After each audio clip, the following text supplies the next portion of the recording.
Hello.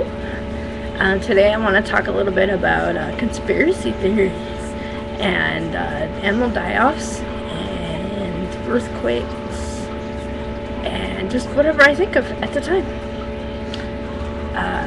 First of all,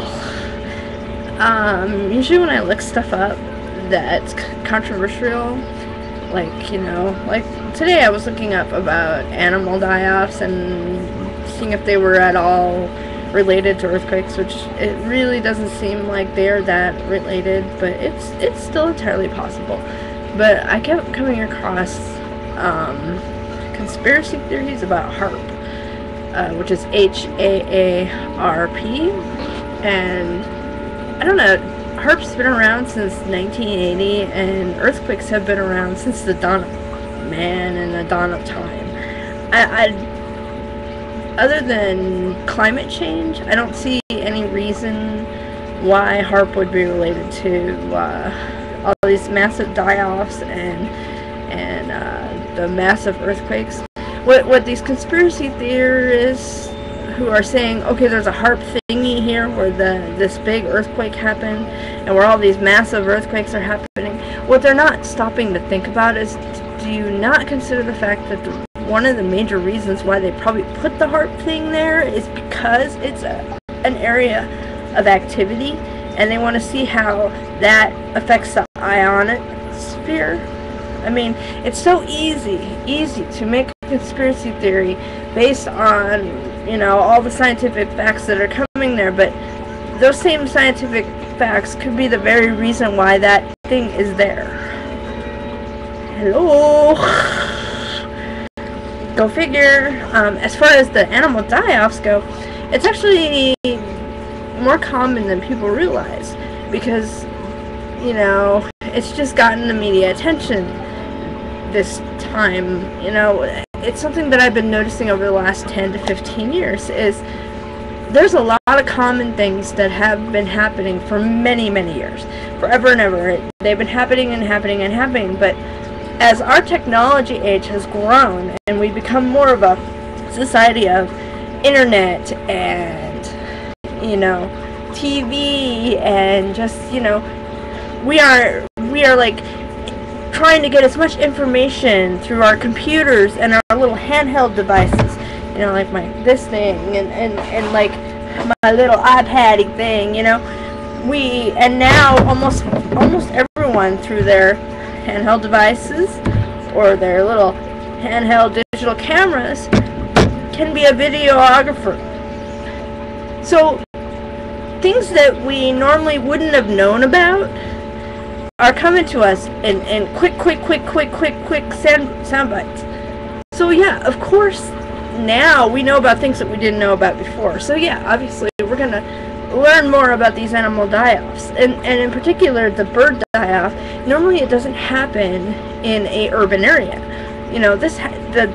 That one that got the media attention happened where people live. Well, considering the fact that the human population is exploding, we are taking over the animals' habitats. So obviously, the animals are running out of places to live. They gotta adapt to us, because, well, we're certainly not going to adapt to them. That's a very rare occurrence, because, well, humans are jackasses, to be honest, when it comes to that sort of thing. Instead of, population controls, limiting how many children some people can have, we're just, allowing people to have their freedom to do whatever they want. But that's a minor detail. I mean, population control is also a major controversy, obviously. Just like, where do we draw the line is basically where I'm coming from on this. Do we make strict rules about population control? But where's that line going to be? Is it a government thing, or is that going to be a state government thing? But the point being, these animal die-offs usually happen in the wild, and they're happening when you're not seeing. Most people don't live in the wild, and it's usually biologists who go out to the wild that discover it. The sun's starting to come in my room, so I'm getting shiny. Forgive that. Anyway, my point being is, because of the explosion of the internet and how the technology has grown and how people are like always hungry for information, the fact is everything is sensationalized. There's so many common things that have been around forever and ever and ever and have been happening forever and ever and ever and ever commonly in the wild and in nature that get sensationalized, and then people assume, start making conspiracies about what it possibly could be. In reality, it's just nature. It's just the way it is. It's something that's been around forever. We just need to find out, as human beings, because we don't know how to handle freaky things, we have to come up with an explanation. When in reality, there's not always an explanation for everything. And people who are biblical, I believe in God and I believe in the biblical prophecies and everything, but sometimes I think that people who want the world to end and want revelations to come true immediately because they want God to come, well, why are you in such a hurry? There's so much more to life than, it's not a perfect life, but I would rather have more people wanting to come to God before He comes. And quite honestly, we're not even close to what the Bible talks about, if it's even, at this point in time. Yes, there's a lot of new signs and wonders, but, really do your research before you start saying and assuming, oh, all these birds are dying, and all these fishies are dying, therefore it means God's coming. Stop and think. Read, look around, do massive research before you assume this, because it's not necessarily true. This bird dying thing, massive die-offs, it's actually pretty common. It's been happening, it happens every year, several times a year, several different species. Sometimes it's a disease, sometimes it's something stupid, sometimes somebody, sometimes there's absolutely no reason for it. With the fish, it turns out that the fish have been eating algae that are poisoning them with neurotoxins, which is the same reason why the fish died a few years back from the red tide.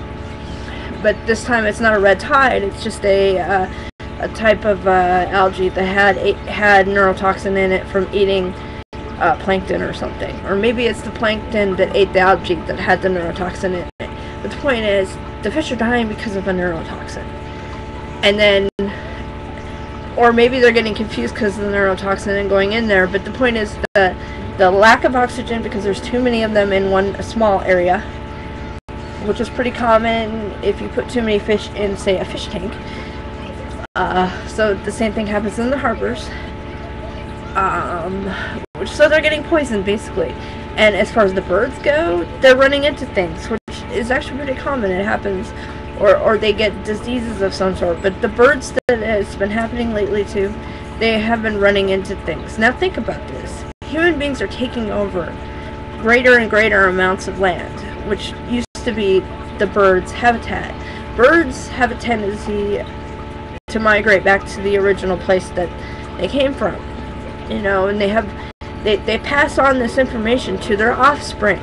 So human beings are taking over the habitat of the birds, and so the birds have set patterns that they follow, and then so when they're flocking, they're all together, and they sometimes roost together as well.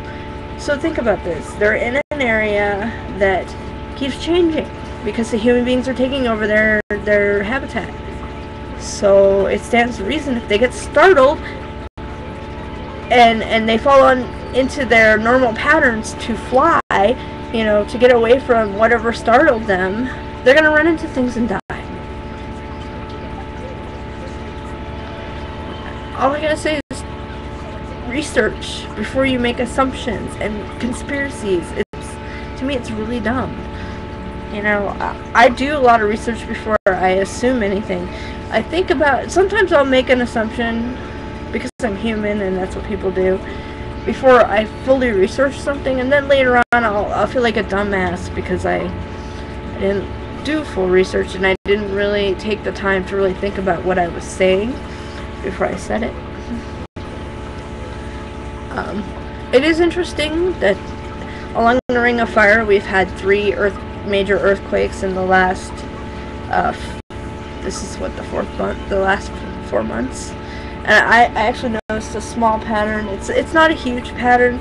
It's so the major Chile earthquake was on January 2nd, and then 6 weeks to the day that on February 22nd there was a New Zealand earthquake, and then 2.5 months later, or 2.5 weeks later, weeks not months, came the Japan March 11th earthquake.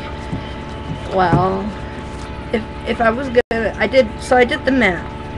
So I went, okay, well, if it is a pattern of 6 weeks to 2.5 weeks, then the next, because it was 6 weeks from January 2nd to February 22nd, and then it was 2.5 weeks to March 11th. So if it is a pattern where it alternates, 6 weeks after March 11th is April 22nd. So if it is indeed going in a circle, which most likely this is bullshit, but if it is going in a circle, maybe around April 22nd, there might be something in of 6 or greater in the North American coast area. But there's no guarantees. You know, it's the Earth. It can change its patterns. Sometimes there's patterns, sometimes there's not. I mean, nature has patterns, but sometimes it's just random. But that's also part of the chaos theory when it comes to the Earth and nature. Nature likes to be random and odd. And as far as tornadoes go, they have a tendency of fluctuating up and down.